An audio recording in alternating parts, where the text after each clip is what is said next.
Друзья, ассаламу алейкум. Я сегодня в городе Махачкала, в гостях у нашего брата Исаева Мухаммада. И наша рубрика «Выбери карточку».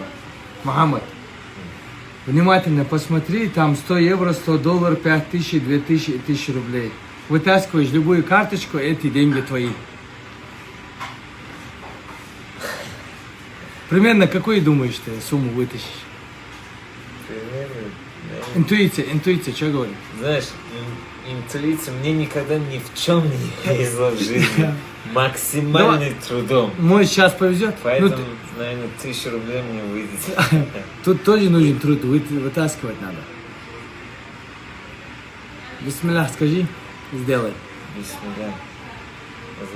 Давай, посмотри. 100 долларов. Ничего себе, ты невезучий. Маша Аллах. Поздравляю. Баркал, я, знаешь, хотел... Нет, смотри, брат, я хотел бы, чтобы вы эти деньги вы бы отдали вашим там братьям. Кому ты хочешь? Есть вариант нуждающимся, Да, есть вариант нуждающимся. сирота, разные вот моменты бывают. Давай, я хотел бы сироте, чтобы вы дали сами у вас в Ингушетии братским. Баракалла. Представляешь, вот в Чечне, в Дагестане братья, которые все вытаскивают, обязательно это говорят. Вот эти деньги я передам.